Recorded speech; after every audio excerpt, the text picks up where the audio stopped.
এটি একেবারে আপনার ইন্ডিয়ার যে মেঘালয় যে ডাউকি যে শহর, সেই শহরের পাশে হচ্ছে আপনার পুঞ্জিটি। আপনার ছোট বড় সবাই পান খেয়ে থাকে, মানে সত্যি একটু মানে ভিন্ন রকম তাদের জীবনধারা। কখন ফেরা হবে আপনার? 2টা 3টা। তা তো 2টা 3টা।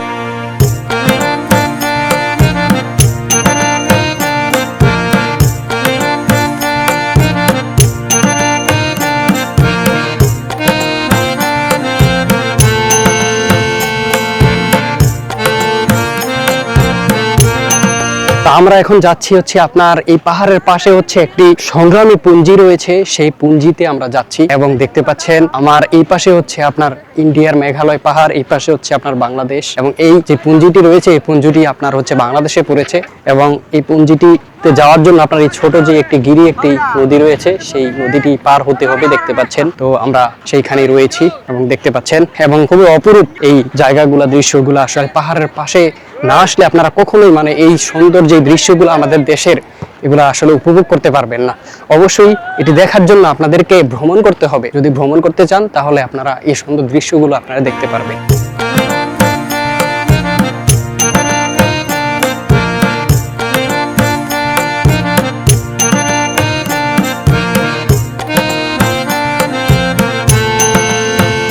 পাথরের উপর দিয়ে হচ্ছে আপনার এই ছোট্ট একটি গিরি, যেই নালাটি, সেটি আমরা পার হয়ে আমরা যাচ্ছি হচ্ছে আপনার যেই খাসিয়া পুঞ্জি, সেই পুঞ্জিতে আমরা যাচ্ছি। এবং দেখতে পাচ্ছেন এখানে প্রচুর পরিমাণে পাথর রয়েছে, বড় বড় পাথর। খুব সুন্দর এই দৃশ্যটি।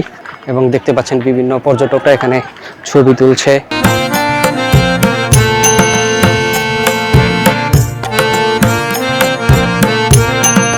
তো দেখতে পাচ্ছেন এই ছোট্ট পাহাড়টি আমরা ট্রেকিং করে উঠতেছি।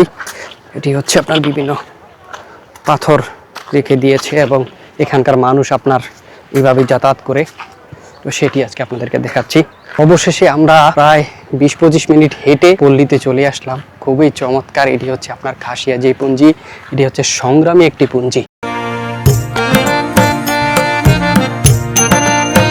মানে এখানকার বসবাস মানে কেমন হতে পারে, তারা উঁচু করে হচ্ছে আপনার এই ঘরগুলো তারা তৈরি করেছে। কারণ হচ্ছে এখানে আপনার প্রতি বছর বর্ষায় এখানে প্লাবিত হওয়ার সম্ভাবনা থাকে, বৃষ্টিতে বিভিন্ন মানে ঝামেলা থাকে। তারা খুবই সংগ্রাম করে হচ্ছে আপনার এই স্থানে বসবাস করে।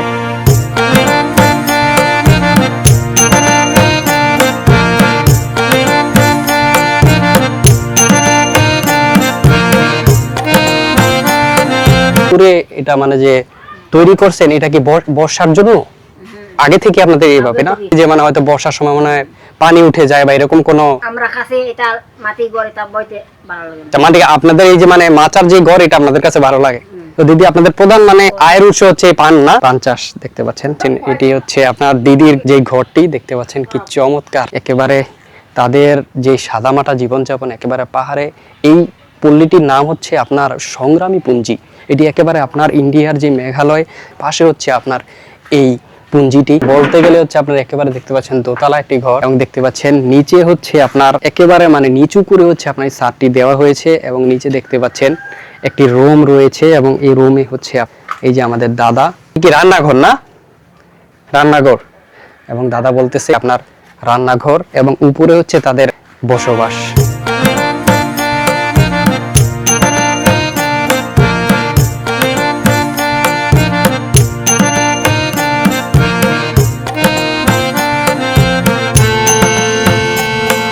সে হচ্ছে একেবারে পান চাষ করে যেই স্থানে, সেই কলা পাতা দিয়ে মানে ব্যারিকেড করে পানি দিতে যাচ্ছেন না। কখন ফেরা হবে আপনার? 2টা 3টা। প্রায় মানে রাতও 2টা 3টা। তো এখন তো বাজে 12টা। আপনার প্রায় দুপুর 2টা 3টা বাজবে। খাবার ওইখানে খাবেন? আচ্ছা, দেখতে পাচ্ছেন কতটা মানে পরিশ্রমী এখানকার মানুষ। এবং এই পুঞ্জিটির নাম হচ্ছে আপনার সংগ্রামী পুঞ্জি। এই সংগ্রামী পুঞ্জির নামের পিছনে হচ্ছে তাদের যে জীবনযাপন, যে কষ্টের যে জীবনযাপন, আসলেই মানে সত্যি অভাবনীয়। আচ্ছা দাদা, এখানে কখনো মানে আপনার বন্যায় প্লাবিত হয়েছে এই গ্রামটি? অনেকবার না?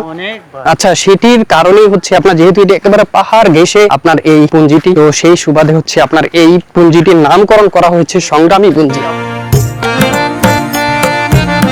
তো দেখতে পেলেন যে আসলে এখানে তাদের মূল উৎস হচ্ছে পান চাষ করা। তো সেটি হচ্ছে আপনাদেরকে দেখালাম এবং দেখতে পাচ্ছেন একেবারে নির্জন একটি জায়গাতে আমি রয়েছি এবং এখানে হচ্ছে এখানকার যারা মানুষরা রয়েছে যারা বসবাস করে তারা খুবই আতিথেয়তা পরায়ণ, তারা মানে খুবই অমায়িক মানুষ, তাদের মন মানসিকতা। তো সেটি আপনাদেরকে দেখালাম। তো আরো ভিতরে আমরা প্রবেশ করতে যাচ্ছি এই গ্রামে, তো আপনাদেরকে দেখাবো দু একজন স্থানীয় যারা রয়েছে তাদের মুখ থেকে কথা শুনবো। এই পুঞ্জিটির নাম হচ্ছে আপনার পুরাণ সংগ্রামী পুঞ্জি, অর্থাৎ মানে অনেক আগের হচ্ছে এই পুঞ্জিটি এবং দেখতে পাচ্ছেন এখানকার যেই বসবাসকৃত যে ঘরগুলা মানে সত্যি মানে একটু মানে ভিন্ন রকম তাদের জীবনযাত্রা দেখতে পাচ্ছেন। একেবারে মানে হচ্ছে বিল্ডিং প্লাস হচ্ছে আপনার টিন দিয়ে হচ্ছে আপনার এই ঘরগুলা তৈরি করা হয়েছে দেখতে পাচ্ছেন। এবং তাদের আয়ের মূল উৎস হচ্ছে এই পাহাড়ে হচ্ছে আপনার পান চাষ করা এবং এই পানের মাধ্যমে হচ্ছে তারা তাদের জীবিকা নির্বাহ করে থাকে। এবং দেখতে পাচ্ছেন আমি একটি বাড়িতে রয়েছি এবং দেখতে পাচ্ছেন বাঁশ দিয়ে হচ্ছে আপনার যে ছাদে ওঠার যে দৃশ্যটি খুবই একটু অন্যরকম মানে তাদের জীবনযাপন। এবং দেখতে পাচ্ছেন তারা হচ্ছে এখানে রান্না বান্না করে, মানে কত জরাজীর্ণ অবস্থা দেখতে পাচ্ছেন। এটি সম্ভবত তাদের গোসলখানা দেখতে পাচ্ছেন। আমরা যেরকমটি দেখে থাকি হচ্ছে চরাঞ্চলে বিভিন্ন আপনার নদীমাতৃক যে দেশগুলা যে গ্রামগুলা, সেই গ্রামে আমরা যে দৃশ্যগুলা দেখে থাকি মানে সেরকমও না, মানে সম্পূর্ণ ব্যতিক্রম তাদের জীবনযাপন এখানে দেখতে পাচ্ছেন। উঠার যেই সিঁড়িটি এটিও দেখতে পাচ্ছেন এবং এই যে দিদি উপরে দেখতে পাচ্ছেন আপনার পানের ইটি করতেছে, সেটি আপনাদেরকে একটু দেখাই। আচ্ছা, এই দেখতে পাচ্ছেন এখানে চাঙ্গারিতে হচ্ছে আপনার এই পানগুলো দিদি বাঁধতেছে, এগুলা বাজারে নেওয়ার জন্য না, এখান থেকে নিয়ে যায়। ও আচ্ছা, আপনারা মানে এই পানগুলা মানে কে তুলছে এতগুলা পা ঠিক করা যে লোকরা তারা না, মানে এটা বাধা কি তো মানে তারাই মানে তুলে আপনাদেরকে দিয়ে যাবে, তারপরে এখান থেকে কারা এসে নিয়ে যায়? দিদি পান খাচ্ছে এবং সে কাজ করতেছে, মানে এই দৃশ্যটি মানে সত্যি মানে একটু অন্যরকম, একটু ব্যতিক্রম। একেবারে বয়স কিন্তু অল্প। দিদির বয়স কত হতে পারে? 26। শহরে বা আমরা যেখানে মানে দেখে থাকি যে আসলে আমাদের দ্বারা মানে নানি দাদি তারা হচ্ছে মানে একটু মানে বয়স হয়ে গেলে হচ্ছে পান খায় বা এরকম একটি আমরা চলন দেখতে পাই, কিন্তু এখানে হচ্ছে আপনার ছোট বড় সবাই আপনার এই স্থানগুলোতে আপনার পান খেয়ে থাকে। সত্যি একটু মানে ভিন্ন রকম তাদের জীবনধারা।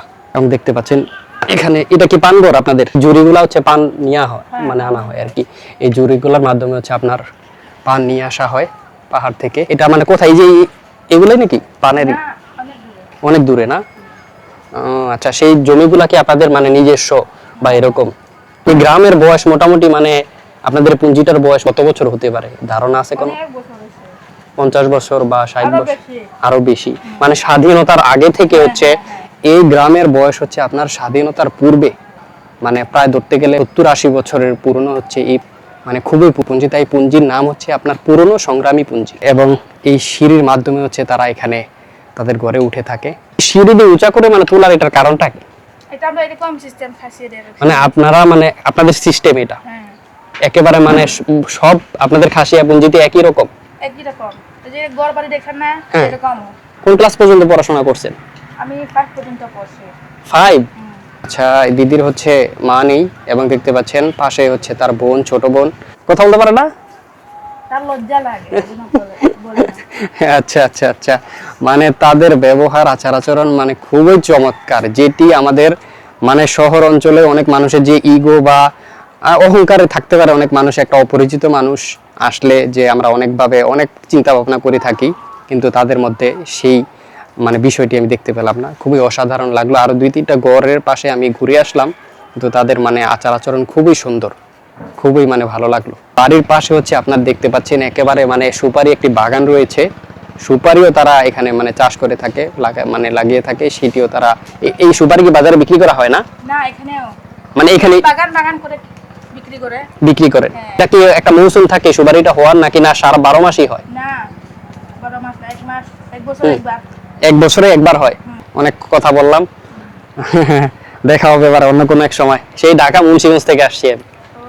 নাম শুনছেন মুন্সিগঞ্জ? এখানকার যারা যে পুঞ্জিগুলা রয়েছে এই পুঞ্জিতে একেবারে আপনার মানে নেটওয়ার্ক বিহীন তাদের বসবাস এবং সেই পুঞ্জিতে রয়েছে দেখতে পাচ্ছেন। তো এক পর্যায়ে আর কি আজকের যে ভিডিওটি আমরা এখানে শেষ করছি। অবশ্যই আপনাদের যদি ভিডিওটি ভালো লাগে সবাই লাইক কমেন্ট শেয়ার করে চ্যানেলটি, যারা ইউটিউব থেকে দেখছেন চ্যানেলটি সাবস্ক্রাইব করে না থাকলে চ্যানেলটি সাবস্ক্রাইব করে দিবেন, যারা ফেসবুক থেকে দেখছেন তারা পেজটি ফলো করে দিবেন। পরবর্তীতে এমন আরো ভিডিও পাওয়ার জন্য আরো এই বিভিন্ন অঞ্চলে যে পুঞ্জিগুলা রয়েছে, যারা পাহাড়ি বসবাস, সবকিছু হচ্ছে আমার ভিডিওতে আমার চ্যানেলে আমি মানে তুলে ধরার চেষ্টা করবো, কারণ এগুলা নিয়ে আমার খুবই আগ্রহ। আমি নিজেও দেখতেছি এবং আপনাদেরকেও দেখানোর চেষ্টা করতেছি। তো সবাই ভালো থাকবেন, সুস্থ থাকবেন। সবাইকে আসসালামু আলাইকুম।